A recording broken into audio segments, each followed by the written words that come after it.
had my idol go home in Dwight's crotch. I don't care if you put it in your crotch. Okay. If that's the safest move. Jeff, can we do 4 players? No. 5 of you are sitting out. That is a massive risk. And Here we go. Day 16, Survivor 43. Survivor 43. Here, hit the intro.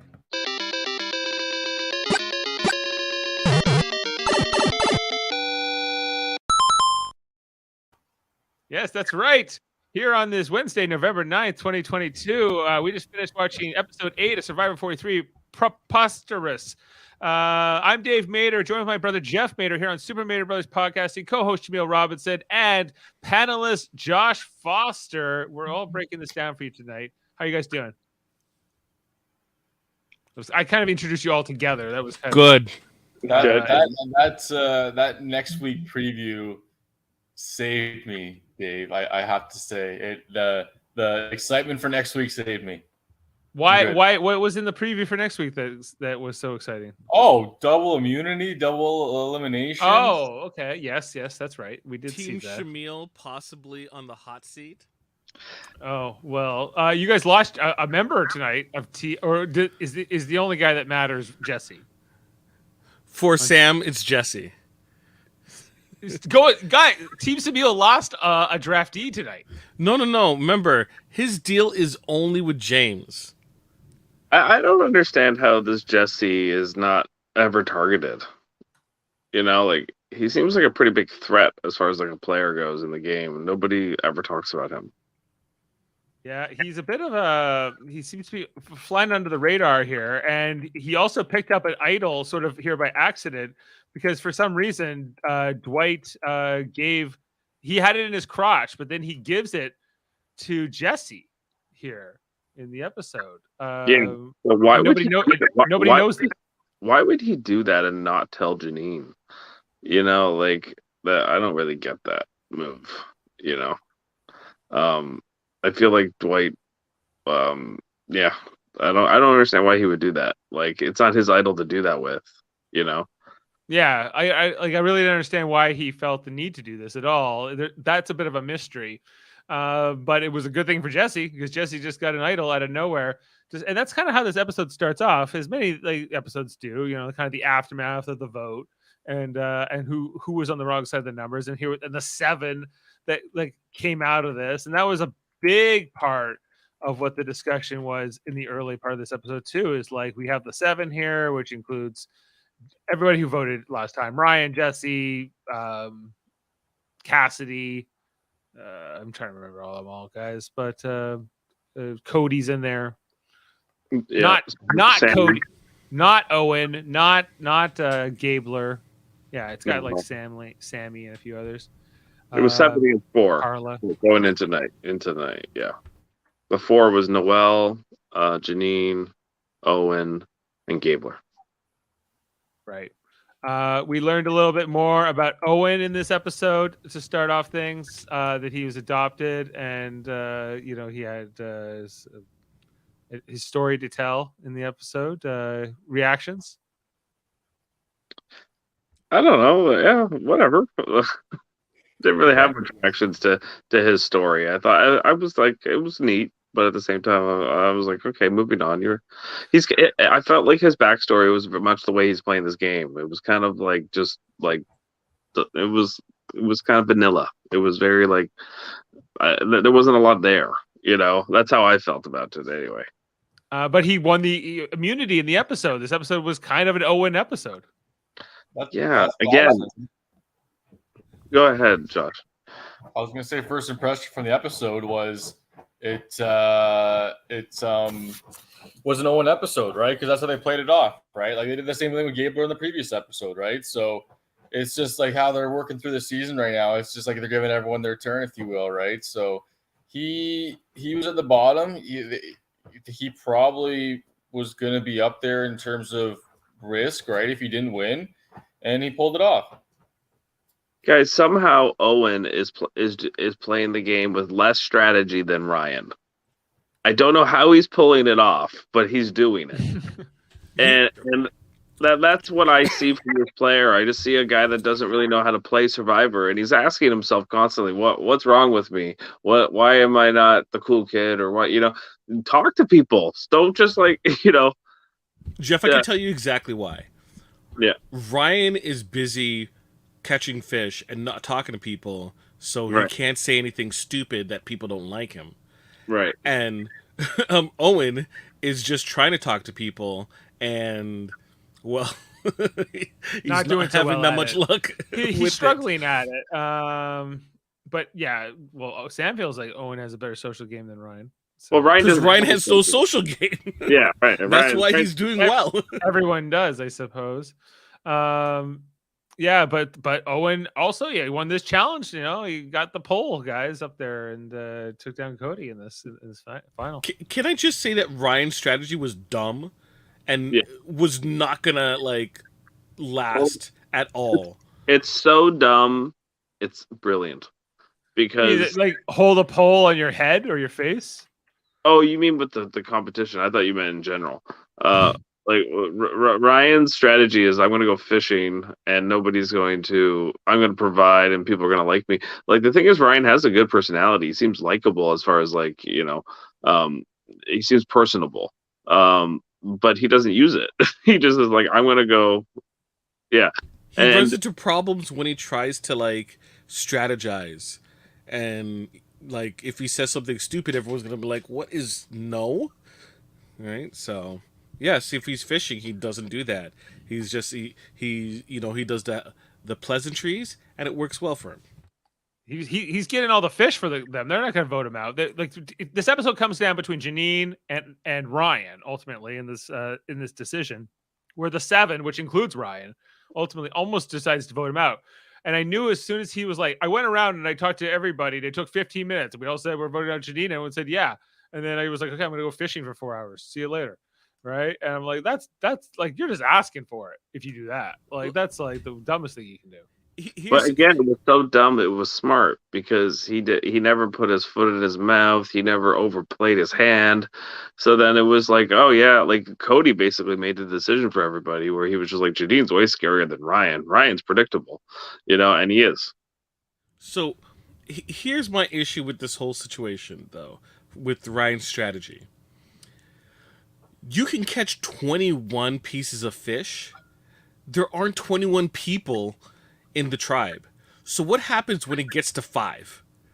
Right? I can go a couple days on 21 pieces of fish, especially if there's a backlog, and then we don't have Ryan eating all, as much. I can last the rest of the game with him, so he's not lasting past 6. Are you saying that he could overfeed his competitors and make 21 pieces of fish? People were doing 5 and splitting amongst the entire tribe. He's Aquaman. 21. What do you want from him? He can't help himself. Those are some small fish too. He's catching. They're like little. No, he caught a bigger fish than that, though. A lot of them were small, but yes, he did catch a couple big ones. They can fit in his pockets, so Yeah. I was more impressed with Ryan in this episode. I found there was a bit more substance to Ryan than I had previously. I really wasn't understanding Ryan very well. I feel like I have a better handle on him after this episode, although I don't think he's necessarily in a position to win this game. I don't think that he's got necessarily. Obviously, I think just this episode was a clear indication of that, just because he nearly gets himself voted out, even though he's supposed to be in a good position at this point. Right. And he didn't really have to even do much to get that on him. But ultimately, they don't choose to vote him out. I don't think he did anything to get himself voted out. It basically came down to Janine and Cassidy were thinking about that, and Sammy. They were kind of thinking, oh, maybe we get Ryan out because competitions is how they were looking at it, and that's not Ryan's fault. That's you know what I mean. Like, there's nothing Ryan can do about that really strategically. If they're gonna gun for him because he's a competition threat, they're gonna gun for him. You know what I mean? Absolutely. Yeah. Speaking of Ryan, is he looking to talk himself into becoming a threat, recognized threat? Because the way he's so cavalier talking during tribal, I would be like, look, what is this man saying? Right? Mm-hmm. Like, I have to start thinking about him, right? But Dave, Yes. he's only 19 years old. And outclassing 22-year-olds, 24-year-olds, 31-year-olds even. It's incredible. And Gabler, he's got to be in his 50s. Gabler's not even in the majority alliance like Sammy is. Like, are you kidding me? Of course. Like, Sammy is. Imagine what he'll be doing by the time he's Gabler's age. He'll probably have conquered the Sammy world. was putting work in. He was laying it on pretty thick at tribal. Like Jameel's right. Like he was really animated, and I think you saw some daggers from other people. Like, dude, like you're not supposed to be entertaining here at tribal. What are you doing? You're supposed to be boring. Yeah. He was trying to be a little bit more engaged. Probably still like thinking, like, I got to give casting and Jeff like what he's looking for. Trying to give him a good soundbite, something that will get him on, with the episode, and not necessarily the most strategic thing. He's ultimately the first one to volunteer here in this thing to sit out of the immunity challenge to get the rice. Jeff's little temptation here, which I feel like Jeff was completely disappointed in them for caving so quickly. On the other hand, he's like, my offer will never get that good again. And just how I think it's James asked him, can we do 4 instead? Jeff, can we do 4 players? No. Yeah, what is up with his voice? Like, there's some sand stuck in there or something. Yeah. Going on. Like, they're gonna tell him he walks into tribal. It's like, here's a bucket, just lug and spit. Like, come on, enough of this. I feel like there's a fan right by his microphone, and it's just like he's talking like he's underwater or something. I think the microphone's like in his like necklace or something, but I think so, but maybe not. Yeah, maybe that's why. Maybe that's why he sounds like that, because it's like the sounds coming through like the necklace, reverberating or something. Yeah. But this whole thing here, where the 5 who, which was James, Sammy, I think it was Jesse, Cassidy, and Carla, the ones to sit out. Some of them had good reasons. They're like, well, we're injured. We're probably not going to win this challenge anyway. But Jeff was very disappointed in them. It was like, I tempted you, yes, with this rice, but I'm also very disappointed with how quickly you caved, even though you asked to negotiate. And then I told you I was going to make it worse. I thought the rice was like a pretty crappy like temptation. Yeah, but here's the bag filled with rice. I think he thought so too. I think he thought it was like they couldn't believe how much little they were going for. Have they done something like this before or no? Oh, they do. They've done it the last 2 seasons, but they used to do like here's like it used to be like everyone would start, and then all of a sudden Jeff would come by and be like PB and J, and then like you want to drop, you got to drop now, and then after that he'd be like, how about a whole plate of PBs and J's and some chip, and then he would see who would drop then. It was a little bit more entertaining. Now it's just like fried chicken. Yeah, who wants Outback Steakhouse? Yeah. It'd be funny if like we like just before commercial, like before the camera pans out, you see like this like 5-course meal spread that was there, and they're like, wheel it back. Yeah, send it back. They went easy. They went for the rice. No gift cards today from Outback Steakhouse. Yeah, no, there wouldn't be anything. Guys, there was a great transition in this episode when they started up the challenge that I love so much. I even pulled it from it and made it its own little video. Here we go. Hopefully the 8 seconds doesn't get us the copyright. Here we go.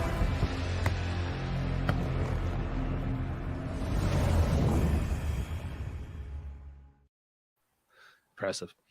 Love those balls, didn't you? Poles and balls. Oh, the balls up in the air.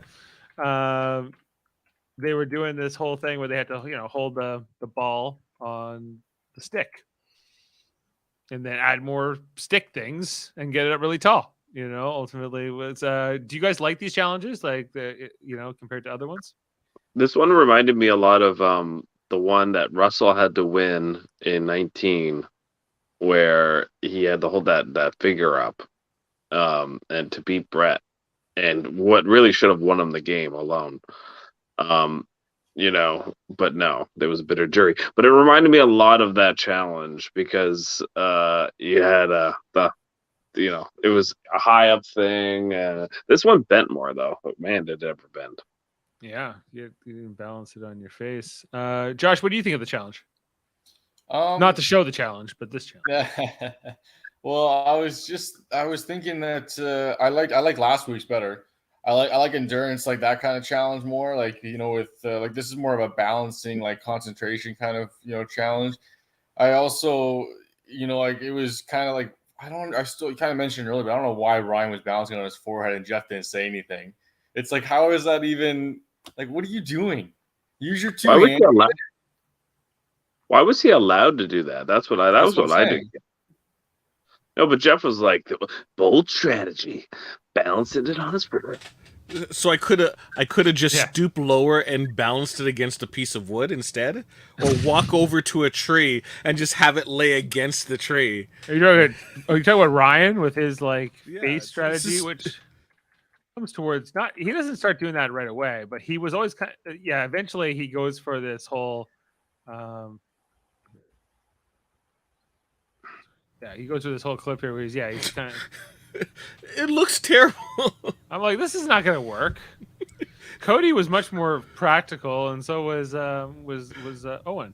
It was working, but then he started talking. I could just imagine the producers it's like, should we eliminate him? One producer's like, let's see how it goes. Yeah. Well, I think, and then they disqualify him. Actually, yeah, I think someone asked. I think Jane. Yeah, I was with somebody. I was with Jane watching it, and Jane was like, "Would that be against the rules?" I'm like, "If Probst is saying it's okay, then it's fine." So, brief interlude. I think someone in the chat wants us to acknowledge them. That Ryan cheated.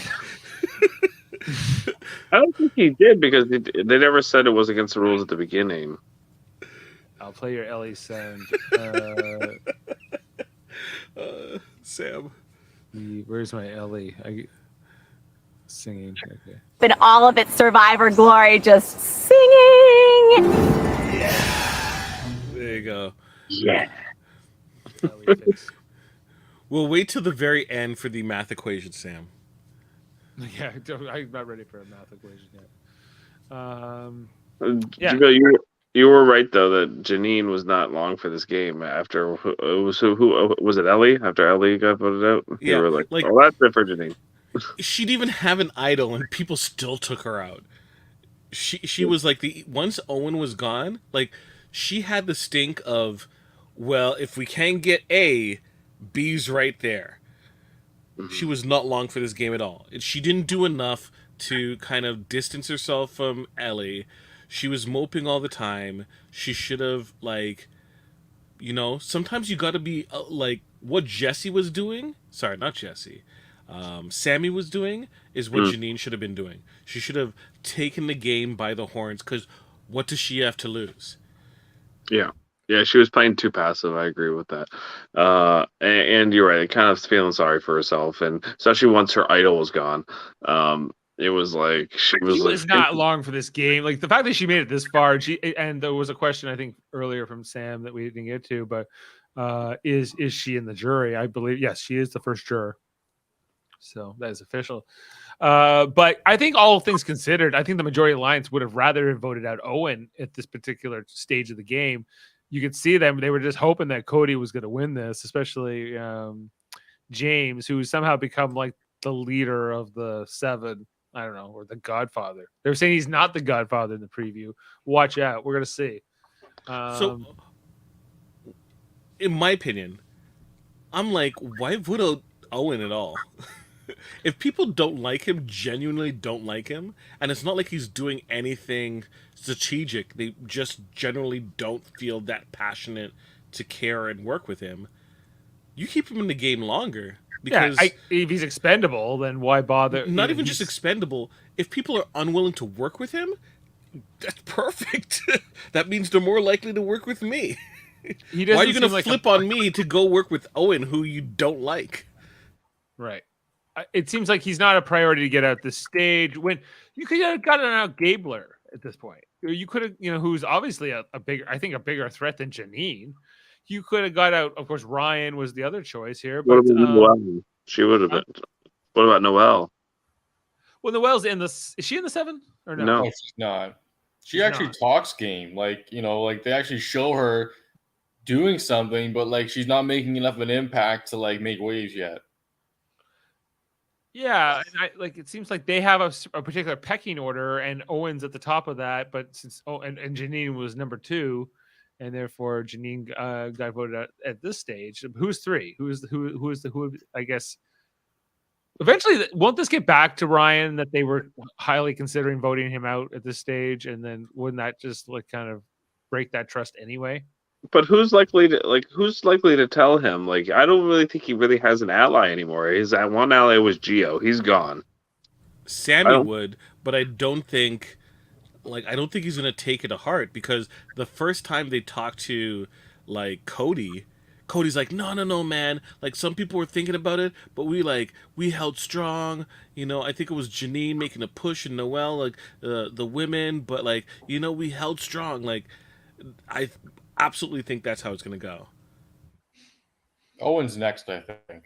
I think that's kind of leading up from today. Like he'll be on next week. I don't know. I I don't know about that, because I do feel like a blindside might occur, like where James goes home next week. Because I do see like Sammy and certain other players wanting to flip the 7. Some of them are comfortable. I think Cody's very comfortable with the 7, and maybe Jesse. But I think there are players on the other side that are kind of over it and want to flip it. What, like Carla and Cassidy? Cassidy and Sammy. Especially Cassidy, I think, because she was the one who she also voted to get out. Yeah. Ryan. Next week is probably going to be a body weight endurance challenge, and the women are going to survive, and it's going to be 2 men that are going to be eliminated, in my opinion. But what if it's like 2 immunity necklaces, one for a man, one for a woman, and you're voting at one of each? They didn't mention it. They didn't mention it. I don't think that's what they're doing. Doesn't mean that's not what they're doing, though. No, I don't think that's what they're doing, because there's 2 people getting voted out, 2 immunity necklaces. That doesn't mean it's man, woman. They usually did that, but it sounded like that's not what's happening. Mark my words, it's going to be one for the men and one for the women, and there will be one of each. Even Dave, look at the logistics of the storytelling of what they're saying, right? They didn't need to go with the storyline of, man, the women keep getting picked off. They put that there for a reason. They're not going to have 2 women get eliminated, or even one. They can't. They'll have to vote at one of each. No, I think it's going to be 2 men. That's how. But it's mostly men left, right? There's Gabler, Owen, Sammy. That's all men. So the women left are Cassidy, Carla, Noelle. Is that it? Yeah. Left in the game? I think so. Okay, so 3 women left in the game, and like 7. Right. Yeah. So statistically, it's a lot more likely it'll be 2 men to go. To get to the end here, the way things are going. Oh, not just to get to the end. I just mean to go in the next vote.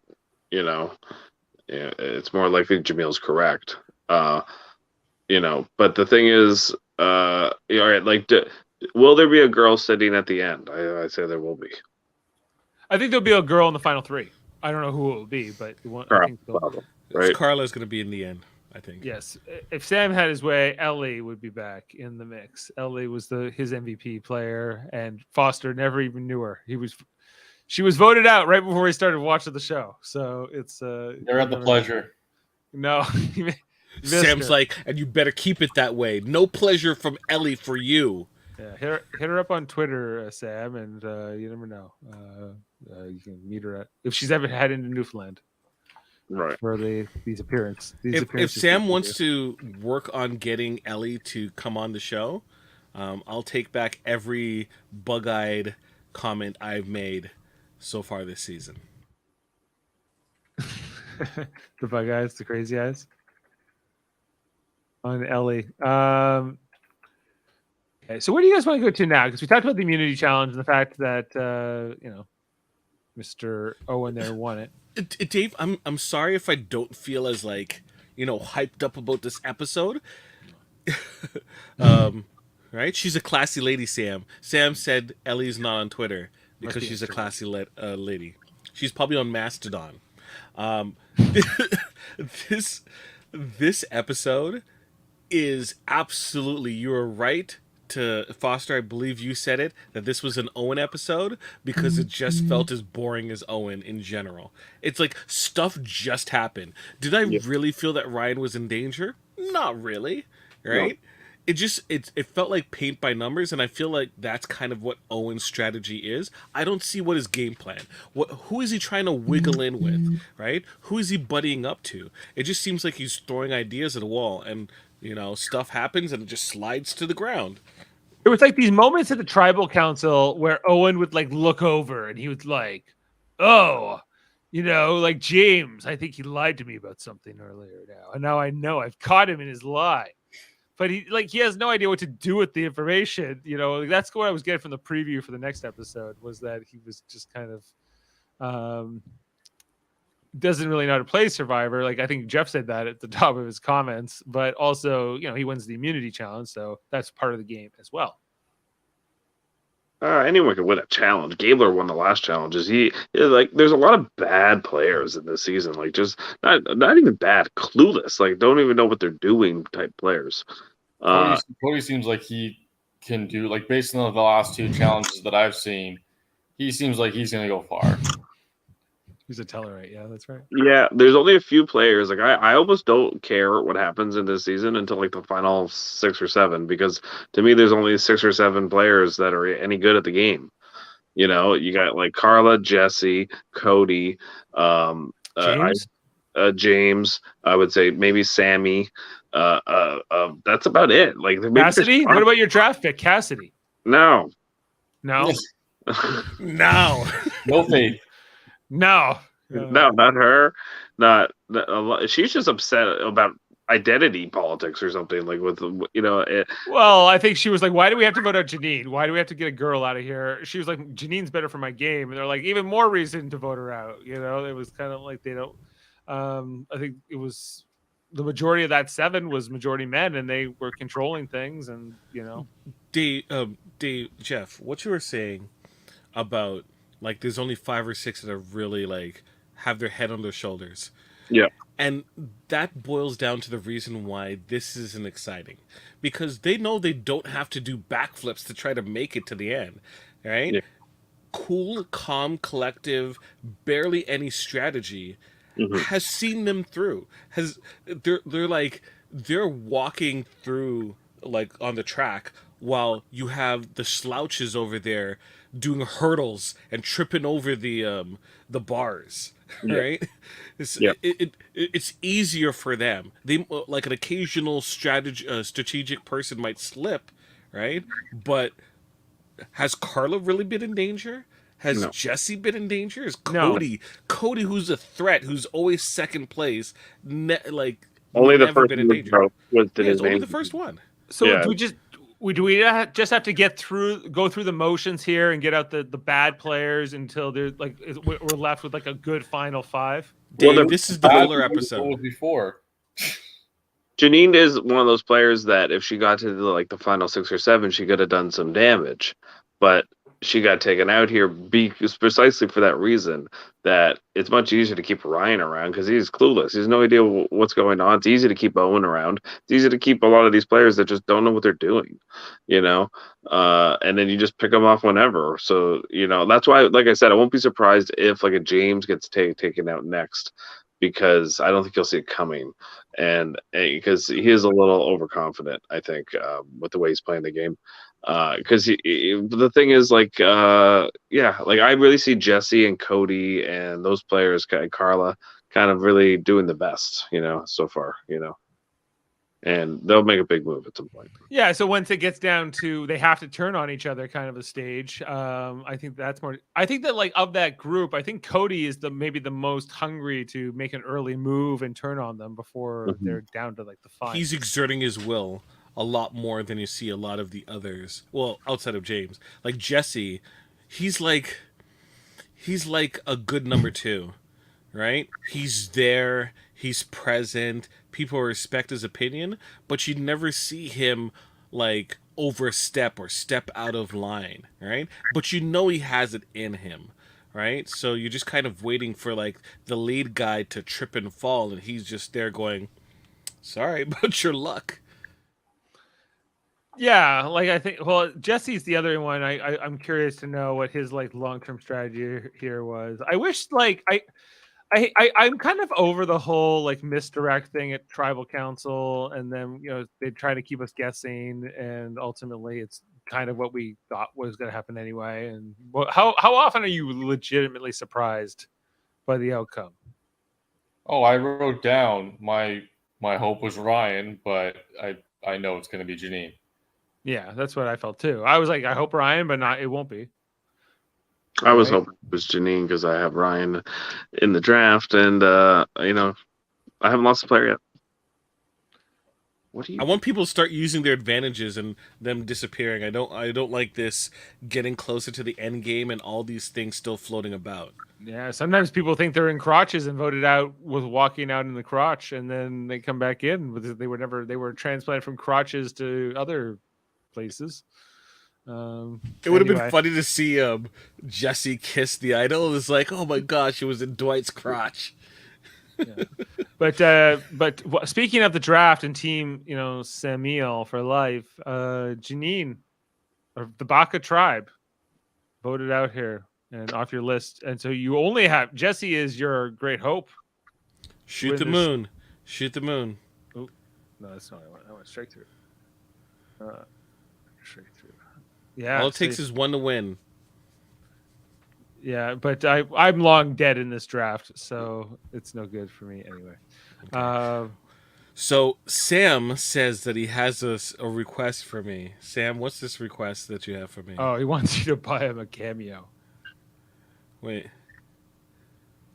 Okay, why do you want me to buy it? What? Yeah. Why? You No, want me to saying, gift no, you he's one? saying if he can get her on the show, he's asking you to buy him that cameo thing. The cameo is like where you get someone to make you like a little telegram or something, right? Yeah. So, Okay, Sam, if you can get Ellie on this show, I will buy you a cameo for Ellie. Okay? Yeah, it's kind of a chicken and the egg situation, though, right? But That is the cameo. Gilligan's Island. We'll see. We'll see. Hopefully, they're going to clue into Jesse that he's a threat. But we'll see if Ellie gets a cameo. Okay. Dave's gonna get a Wayback Machine and go back in time and make sure Jesse doesn't win. He's like, I can't do it. I can't. Exactly.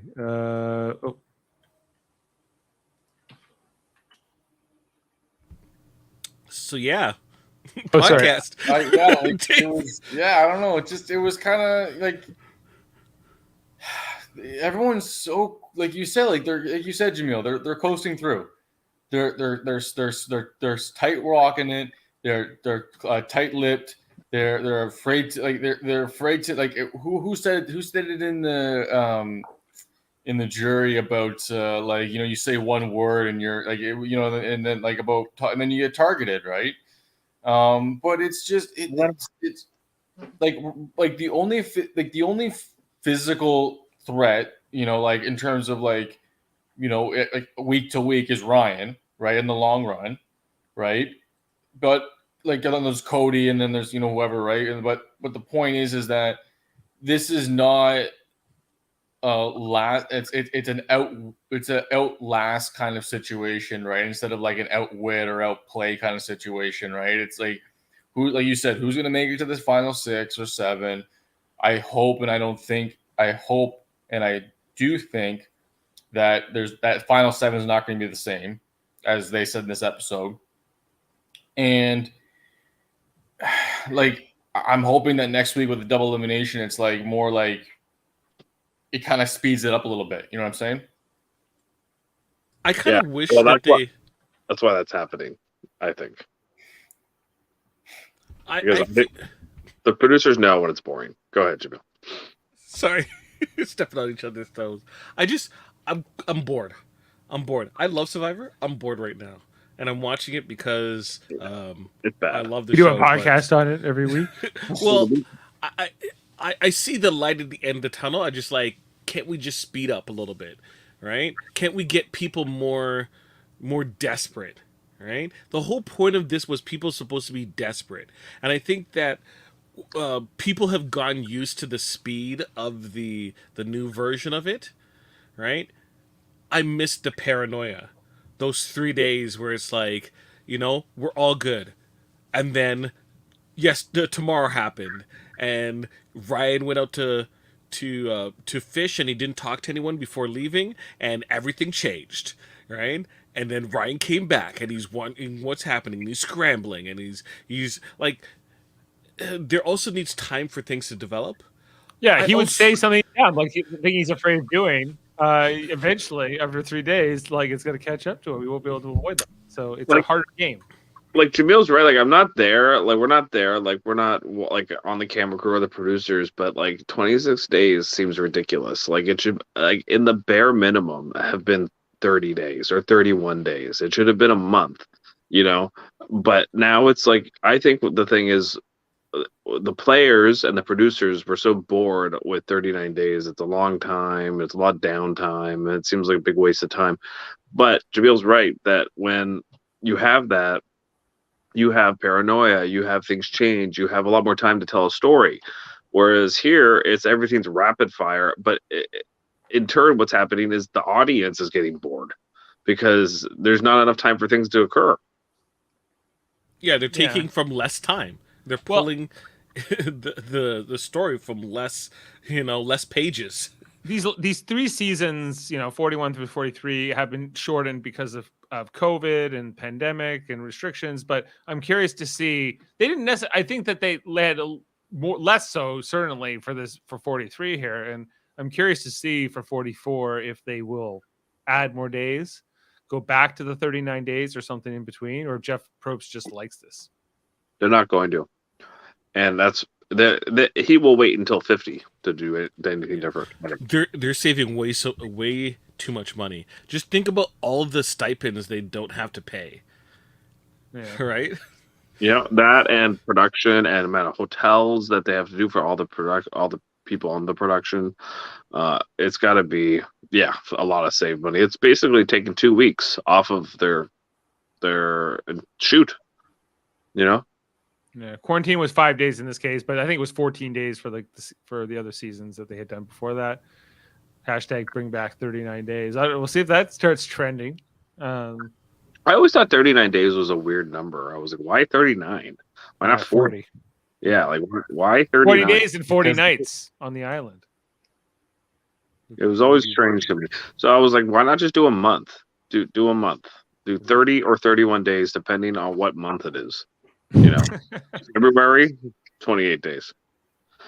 Or accepted leap years, so that'd be 29 days. And then we're back to where we are, Jeff. What I'd never understood about Survivor is, why don't we get more episodes? And I mean, like, why isn't there a pre-show for Survivor?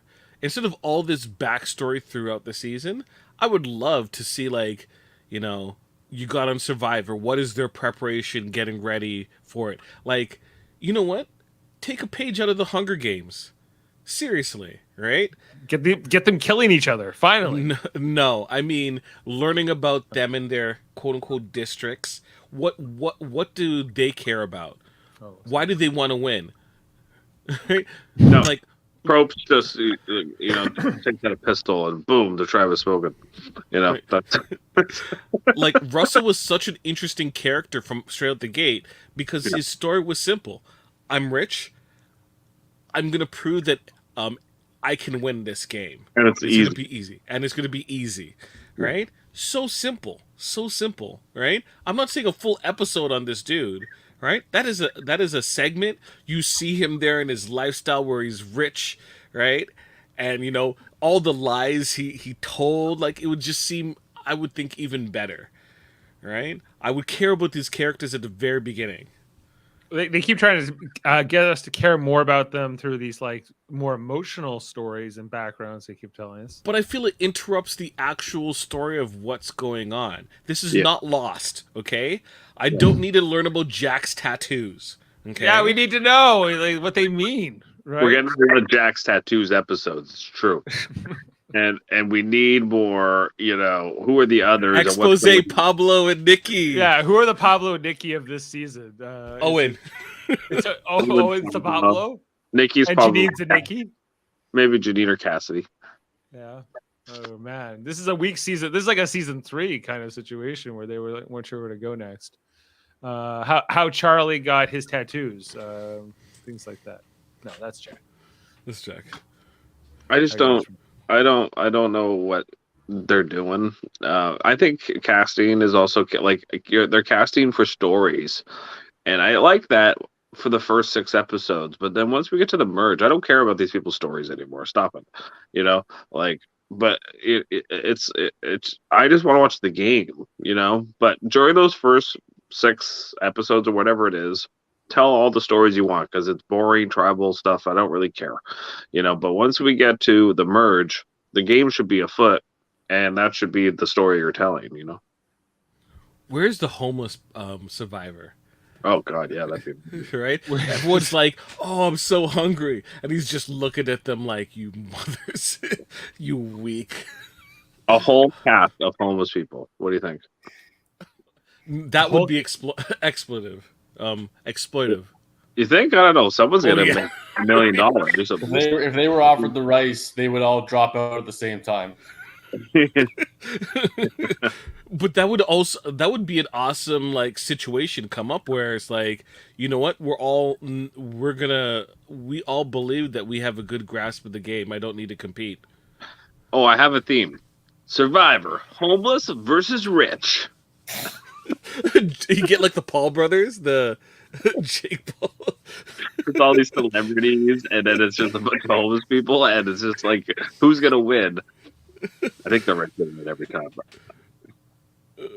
Or the puzzles. But like you'd have to put like some ringers in, like this homeless person is an MIT super genius Yeah. / professional athlete, Yeah. I think you got something there. I think that's the theme. I like it. Guys, I think like I agree with you, and I feel like we've run out of things in this episode to really talk about. Unfortunately, We're pitching themes, Dave. we're like, where do we go from here? What's the next thing for this show? Look, Oh, that's celebrity. What? Look, go ahead. We need Josh. celebrity. We need celebrity survivor. Celebrity Survivor, but what kind of like Big Brother celebrity caliber I don't celebrities? need. Get me Vern Troyer, rest in peace. Right? If he was, We're bringing back zombie Vern Troyer to be on Not this. zombie. No. but I'm just saying, like, I have no problem with that level of celebrity, right? No, Ian Mini-Me Ziering? would be a solid casting for celebrity. Ian Survivor. Ziering and how people people don't like him. Tara Reid, Tara Reid. yeah, where like people are afraid that she might pop an implant.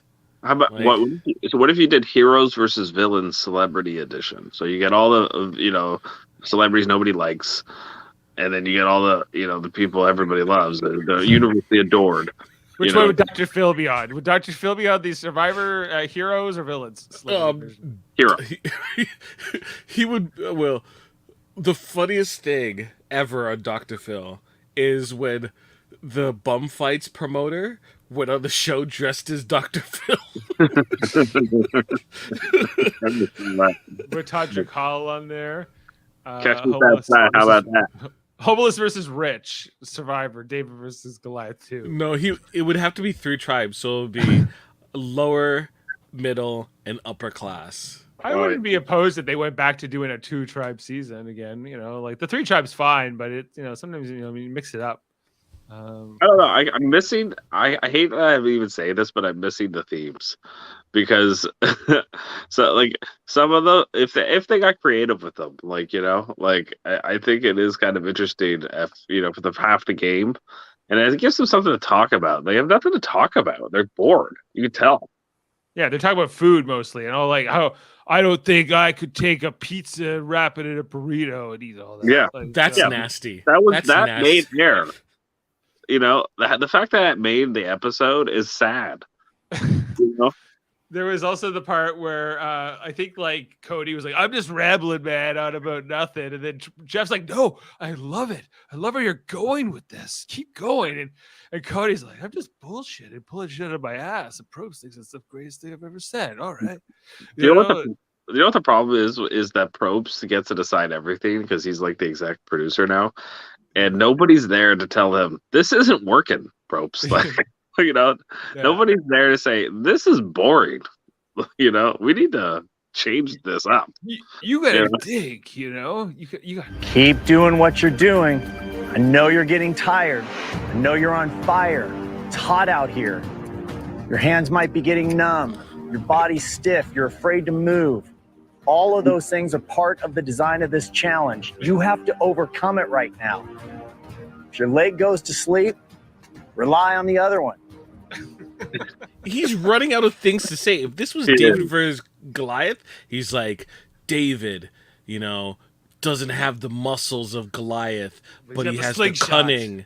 He has the cunning and the agility and the know-how to approach this challenge. And Goliath, brute strength, a machine, able to just gut it out. We're going to see which side win. Like, he could go on forever with a theme and like attach it to even a challenge. This is like, your leg is gonna get tired, and if that leg doesn't work, use the other ones because you have two. Sorry, Noel. It's like Well, that time that Jeff and I called up Rob Sisternino where we pitched Survivor, gold medals, silver medals, bronze medals, and Redemption. Redemption. I think that Sister Nina was like, this is not that far-fetched of an idea. I think I could see Jeff saying, you're a bronze medal, always in third place, but aspiring to get up to silver, and you're a silver. No. He would be like, bronze medal, you're just happy to get a medal. Silver, you were right there, but you lost. But you're better than bronze. Yeah. See, you two are very nice. I would have tried to be petty and go, we can get some gold medalists who are disgraced, right? Wouldn't everyone love to see? And he would go, "Oh, Ben Johnson, because you're Canadian." And I'm like, "Oh no, I'm talking about the other cheater, Carl Lewis," and just see all the American get angry. Americans get so freaked out when people start talking about Carl Lewis and how much of a cheater he is. Uh-oh. Yeah. Chris Kattan pitched here. No, that guy couldn't. What is love? Makes no sense. He couldn't handle most of how many days did he last in the Big Brother house? It was sad to watch him kind of how many hours was he actually awake? Yeah, he was eating cake. He was eating that cake for days in the Big Brother house. I don't think we're gonna see him on the challenge, Foster. Are you familiar with Chris Kattan from Saturday Night Live's '90s era with Will Ferrell? No, I'm not. They were the. I'm sure if I saw his face, I might recognize, but maybe did you ever see Undercover Brother? The award-winning Undercover Brother. He's the man. He's the man. He's also in Zoolander, maybe, or something like that. I don't know. He's been in some stuff. But Chris Kattan, Romano. Corky.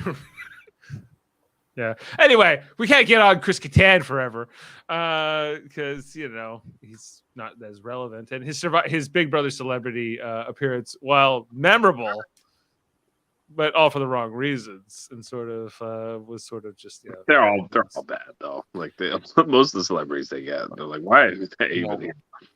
No, you didn't. Fox, you didn't watch. You had a whole week, man. I know. I told you I've got. I don't have the weekly podcast like you, Dave. So I can't I don't have those obligations to be week to week. I'm waiting to catch up with someone, so I'll get there. It's tough though, but I haven't seen any of it, so I'm not exposed to the social media, right? So I don't know who's winning or losing or whatever, right? So Would you support Ellie on the challenge? Would you be okay with her being on there? I don't even know Probably who not. you are. Yeah, it'd be like fans Probably with an Endgame. I don't even know who the hell you are. Like I'm looking at the like if I were to look at the roster right now and I would say like for the Survivor roster, like Ryan, because he's a physical threat. I would say Cody, and that's Sammy? no. He wouldn't. He gets. He's too No. young. He's only 19 years old, Dave. Do they Yeah, take he's 19-year-olds on the right. challenge, or do you have to be at least? Yeah, 21? I think you have to be 21 because they do they have the whole drinking party scene, right, for part of the whole shtick, right? So What about they Jesse? but no, it's like I know that Jay's. I was thinking about that today actually because Jay was on it, right, or is on it again from Millennials Gen X, and like there's no animated characters as much in this season of like Sammy's animated because he's young, right? But there's no like, oh, this guy, I'm gonna remember this season because of this person. I thought Right? that was Or going to be like, Cody. Cody was so promising early in the season, and then Cody sort of got a little boring as is going on here. But in the early episodes, Cody had some moments. Where I think Cody played us. Get busy living and get busy dying. yeah, he had some fun moments, especially in the premiere. But now he's seemingly kind of fallen into this role as sort of the Seven's comp beast and maybe Jesse's lieutenant within the alliance. Lieutenant? Are we going to call, like, this... Is the next episode Dawn of the Seven? Or this episode should have been called Dawn of the Seven? Dawn of the Seven. The Magnificent Seven. It's like the Seven in The Boys, yes. The Boys, Yeah. Yeah, that would be good. There was a bunch of sequels to that. I'd have to look up all the titles, but there were some clever ones in there too. Return of the A Train, To the Deep. But anyway, guys, let's wrap up. I think we've said everything we can. We need more from this season. We need more from you, Probst. Bring it on. Sam, put your math equation in it as we start to wrap up. Okay, yeah. Foster, would you like to see Dave and Jeff in a hall brawl? well, like you two guys? I guess so. Or would you like to see Jody and David in a hall brawl? I don't know who David is. What do they do in the hall brawl? Oh, it's not a sex thing, Sam, is it? It's basically like just a narrow hallway, and there's one guy on each end, and they just basically have their football equipment, and they just run through each other to get the bell on the other side. Oh, so it's like there's no other way to. Yeah, it's like probably. But you want to stop them from getting to their bell. Yeah, there's a collision basically, right? And then the women do it too, but it's like, it sounds 2.5, 3 feet wide. It's not very wide. Sounds like, concussions and CTEs. Oh yeah, they've got like helmets and shit. Like they're decked out. It's like even so, it seems like it could go bad. But yeah, yes, I would like to see Jody and David in a hall brawl just to see how I think. Not sure who would win that. Yeah, so sure. All right. Well, guys, we have other things here on the network. Did you know that the Super Mario Bros. Podcasting has talked about all kinds of great reality TV shows, including Survivor, but also Big Brother Canada, if you didn't get that. Not the challenge, but, maybe one day. We'll see. And we're also part of the United Federation of Podcasts, a great network of podcasts, including some fantastic shows like X-Rated, the X-Men, the animated review show with Davan Skelhorn on Tuesdays and Andre Mayette. They just finished the Dark Phoenix saga. It was a two-parter I think they were doing. They're doing a great interview next week with one of the writers from that episode. They got some great stuff going on there at X-Rated. The Graphic Histories podcast, the ongoing saga of Andre Mayette's telling us the history of graphic novels and artistes and things like that. You saying something, Jaemeel? Or Am I saying something? I don't know. Night of the Living Dead. I think he, the author of a book, I believe is Andre. But look on the socials. Is very interesting. Go ahead. Yeah. Also, Hold Up, a movie podcast that's with Davan and Chris Murphy. They watched 3 movies, 2 from the old times, the 20th century, 1 from the 21st century, and see if the old ones hold up. I'm going to be on to talk about dystopian movies with them, including Gattaca, what was it, the Logan's Run, and Southland Tales. Yeah, and this is the movie Murphy thinks is going to be like, this is the greatest thing, but I don't think so. Have you watched the movies yet? No. Well, I've seen Gattaca before, and I've seen Logan's Run. I have actually seen Southland Tales. Oh, Lord. So, dude. Hopefully it's good. Oh, no, it isn't. It's bad. It's really bad. So, again, I'm going to be talking to them about that. That's coming up later this month in November.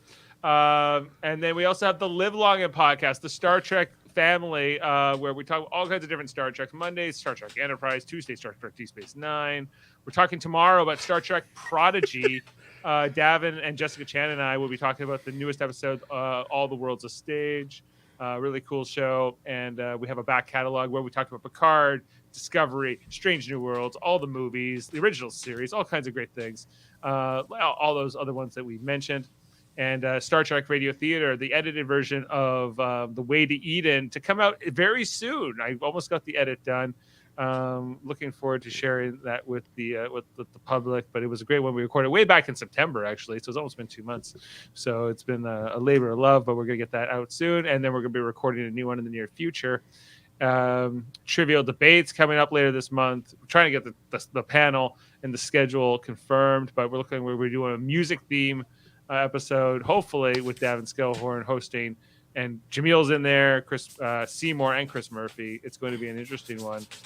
Bonesaw's ready. Yes, yeah, it's going to be a lot. It's going to be a fun one, I think.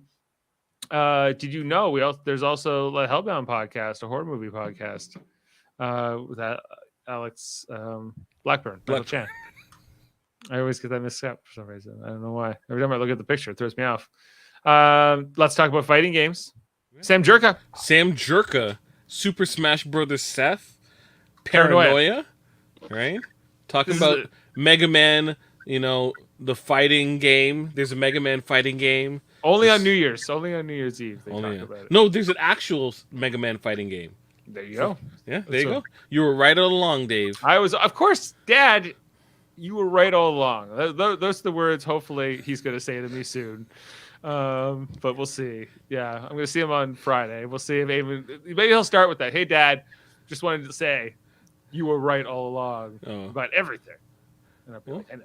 You're all going to have a great Remembrance Day together? Remembrance Day. Remember the 11th of November at 11 a.m. at 11 minutes. You're kind of combining, Guy Fawkes Day and Remembrance Day. But sure, it worked. I kind of am. A terrorist that tries to blow up the government. But, yeah, they do blend well. Yeah, it kind of all fits together nicely, right? So all of that and more on the United Federation of Podcasts and within the Super Mario Brothers podcasting family. Thanks for being with us. Thanks to you, Foster. Thanks to Jaemeel and Jeff, and to me. Maybe mostly to me, or at least so. But great talking with you guys. Hopefully we'll have more to go. Maybe a blindside next week. We'll see. Thanks for being with us. 2 men. And too many. Okay, let's get out of wait, here. hold on. 2.5 men. Hold on. Equation. Oh, did he give it to us yet? Yes, he did. Oh, okay. Forever. S plus E 4. M plus E equals 69. Sam versus Ellie equals 69. There you go. You wish. All right. Oh, and I think we need just a Probst quote to leave us here. Let's go with this one. 5 of you are sitting out. That is a massive risk. Maybe the tribe will treat you respectfully and not vote you out, or maybe we'll have a big blindside tonight. Who knows? James, Sammy, Jesse, Cassidy, Carla, you're on the bench. We tried to play the game for them. That's please, we need content. All right. We'll see you next time, guys. All right. Bye.